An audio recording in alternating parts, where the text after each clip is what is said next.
Oh, we're off the back of a winner. We're coming into the horse racing podcast on the Turf and Touchdowns podcast, and we're celebrating Baeza from last week. Leave a like down below if you got the 2-1 that we put up on the podcast. Hopefully, plenty of you did, but it was Baeza's time to shine, Tom.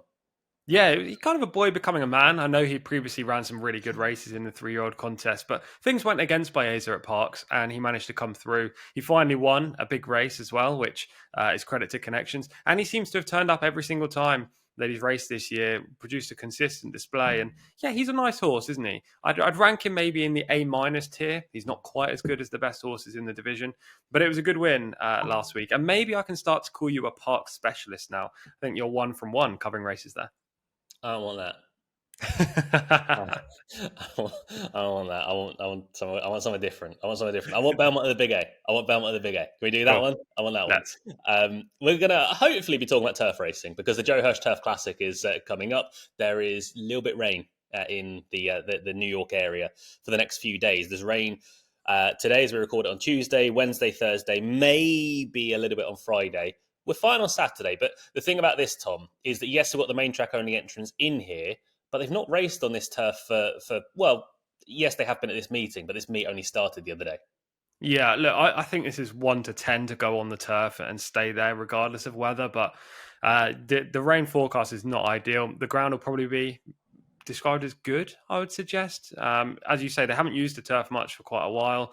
The rain will get in, but it's not going to be all torn up. So I don't think we'll see anything on the soft or yielding side. I could be wrong about that. It does depend, obviously, how much rain falls. But yeah, I think maybe we're looking at a good turf track. Hopefully this race does stay on turf. I'm pretty sure it will, because if it doesn't, there are 2 main track only entries in here. They are not great, and it would be a terrible grade 1 if this race was taken off the turf. Yeah, that would suck. But hopefully we are remaining on turf. We will back ourselves to stay on turf, and we look at the international market. Rebels Romance is 4 to 5. It's a really messy one because Bank Frenzy is 11 to 8. Legree is 5 to 2. They're the main track only runners, so they're priced up as if the race will be run on dirt. But obviously things will change and they will come out if it's on turf, or vice versa. El Cordobes is 5 to 1. Redistricting is 11 to 2. Farbridge 7 to 1. Rebel Red at 9 to 1. It is non-run and no bet as well with the market that we're looking at, so that does obviously help with the main track only entrance. And Tom, it does mean as well that you can go into this race, and if you want to bet now, you can do it confidently because you're not going to be hit with a Rule 4. No, exactly. And I do think there are some very fair prices in that market. I'm taking the MTOs out because I really don't think they'll be involved. But even just from the turf horses that are in this select field, I do think there are some fair prices. So if you are watching this early, hopefully you guys are. It's always the best way to take advantage of our videos. You can get some early value, especially in the horse racing side of things. And take advantage and make some money. We should briefly say that this race is perfect for European horses. It's going long on the turf at Aqueduct, which is a track that generally suits the Europeans. $500,000 up for grabs. Maybe we could have thrown a couple more horses in there from Europe. Maybe a couple more trainers or owners could have been a little bit more creative. But at least Charlie Appleby has 2 horses in this field, and they're very strong horses, aren't they, with Rebels Romance and El Cordobes. And did you know Charlie's never won this race? He had silver knot in this contest last year, but he's never won it. The only Godolphin trainer who has is Saïd bin Sarur, who won it in 2003 with Suleimani. Only 4 European horses have ever won this heat as well, which is a little bit contradictory to what I say about this race suiting them. It just doesn't seem to have worked out in the past. But obviously this year, the hand from Charlie is very strong. Yeah, I think it's a race that probably falls a bit too close to the Breeders' Cup, honestly, for English horses. I mean, even this year, the Breeders' Cup, 1st of November, so we're, a month, 5.5 weeks away as we're recording this right now. It's a lot of travelling. Maybe Rebels Romance will be left over there and we'll head to California early. But Rebels Romance is 4 to 5 at the head of the market, 6 to 1 for the Breeders' Cup Turf, Tom. We'll kind of package both of those in. Obviously, that 6 to 1 will be a bit shorter if we were to win this. Yeah, look, I'm going to basically give a spoiler alert to my selection already. I'm not betting him in this race, but if you do like Rebels Romance in this race, you may as well just take the 6 to 1 for the Breeders' Cup because his price will definitely shorten if he wins, and there's a high probability that he will win this contest. He's extremely logical. This horse has been an absolute star for connections. He's won 19 of his 28 races lifetime, amassing over $14 million. He seems to have won grade 1s or group 1s wherever he goes, whether that be the UK, Dubai, Germany, France, or the US. he is a top quality performer, twice winning at the Breeders' Cup as well. So he is an unbelievable horse. He's definitely the one to beat in this field. I have two slight negatives for him. And as a neutral, I would love him to win. But from a punting perspective, and you're asked to take probably odds on, my two negatives are as follows. Firstly, it is definitely being used as a stepping stone towards the Breeders' Cup. He has previously gone from Germany straight to Del Mar in his two Breeders' Cup victories. And that was very much the case last year. And he ran in Germany last time, so they could have done the same thing, but they didn't. They've opted to go to the Joe Hirsch. Not sure whether they just thought it was a weak contest or if he needed another run. But he's ran in this race once before, and he was disappointing at 2-5, finishing just fourth. I think that was in 2023. So my concerns are regarding the track and the prep, why he's running here. But equally, on a form perspective, he is way the horse to beat. Yeah, I get it. It's a different route in for him. Maybe Charlie, we just wanted to get him a run in North America before they go over. But at the same time, I'd be disappointed if he wasn't at the very least going close. He ought to be winning this in truth. But at 4-5, look, you're looking at a short enough price, and I completely agree with you. If you like him here, go take the 6-1 for the Breeders' Cup. You know he's going to run in the Breeders' Cup. Maybe Ombudsman goes as well, but Rebels Romance is the one who will be here. We've got El Cordobes as well, another Godolphin runner who, to be fair, I don't think either of us were overly hot on last time around in the Sword Dancer. And honestly, I couldn't have imagined a better setup for the race for him. The two main riders in the race in William Buick and was it Joel Rosario, they set the race up and they just took each other on. And it's a case of Flavien Prat didn't get involved. Flavien Prat just came and picked up the pieces. He got a great ride and he had a perfect rail skimming trip. Like everything that happened in the Sword Dancer was A+ for El Cordobes. He was able to use his stamina late in the race as well because, as you say, Buick went a little bit too soon on Nation's Pride. Farbridge was up on that hot pace as well. And El Cordobes was just able to track him through and go ahead late.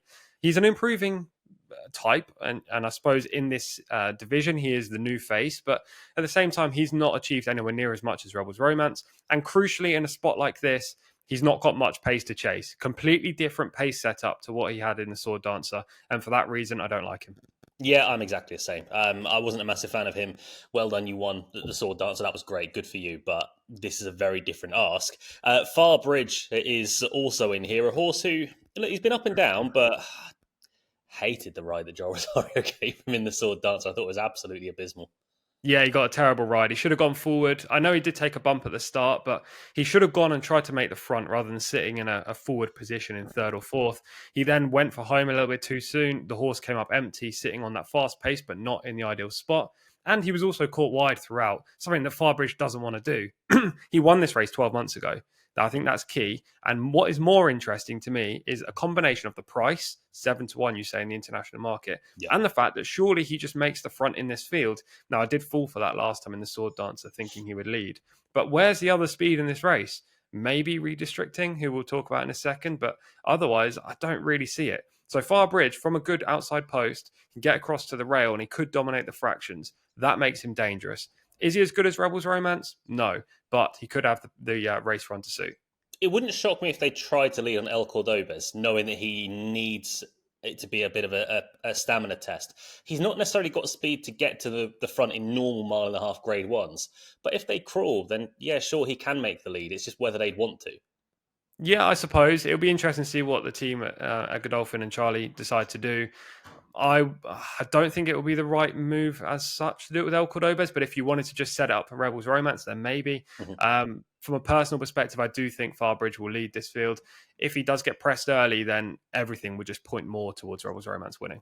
Yep. Let's talk about Redistricting, who you sort of alluded to a few moments ago. 11-2 on the international markets at the moment. Flavien Prat taking the ride for Chad Brown was, look, a good winner of the United Nations, but the United Nations generally wouldn't be as good of a race as this, and that's case in point this season.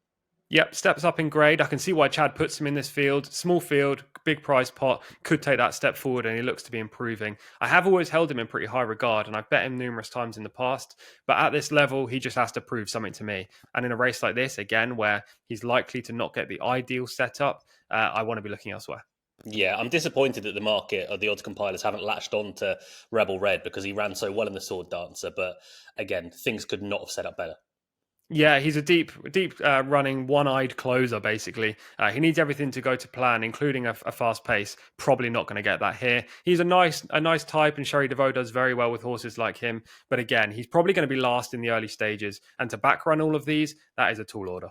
Yeah, he's quite simply not as good as these. He's a very talented horse, but these are some of the best middle distance horses in North America we're talking about, which leads us, Tom, on to selections. You've sort of alluded to you're not going for Rebels Romance, you're going elsewhere and taking hopefully a bit of value.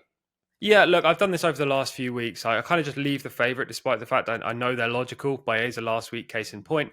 Going to be the same again. I think Rebels Romance could easily win this race, but I would rather bet him for the Breeders' Cup. Actually, right now, at the current price for this race at 4-5, for all that it looks like it could be an okay value price as a favourite goes, I want to be looking elsewhere. And I'm going to go with Farbridge in the hope that he can get to the front. And if he does, that 7-1 could be great value. I think he should be second favourite in this race. And if he can get back to the form of when he won this last year, beating Warlike Goddess and Silver Knot, maybe he could surprise a few. So I'll take Farbridge. But if you wanted to savour and do a forecast of Rebels Romance to beat Farbridge, that wouldn't be a bad idea either. Yeah, we're kind of thinking along the same lines. Look, Rebels Romance will be my play in the race. I think he wins. I love Rebels Romance. He's such a cool horse. He's the flagship horse for Godolphin. I think he beats Farbridge as well. Things should be better for Farbridge this time around. So the 4-5, I'm not against whatsoever. He'll be my play in the race, but go take that 6-1. Genuinely, I know it seems like an unfashionable price to take because you might have sexier horses and sexier profiles going into the Breeders' Cup, but Rebels Romance is tried and tested. He's won it twice. I know he had a year off in between as well, but that 6-1's a good price, and you know he's going to be there also. So Rebels Romance it is for me. Farbridge it is for Tom. Don't forget to subscribe. Leave a comment down below. Leave your best pick for the Breeders' Cup at the moment, if you've got one, or your pick for this race. We also have a American football video on our channel at the moment, and the Sunday video will not be too far away as well. And go join our members club, the Pick Six Club. The link will be down below in the description. Tom, say bye to everyone. See you later, guys.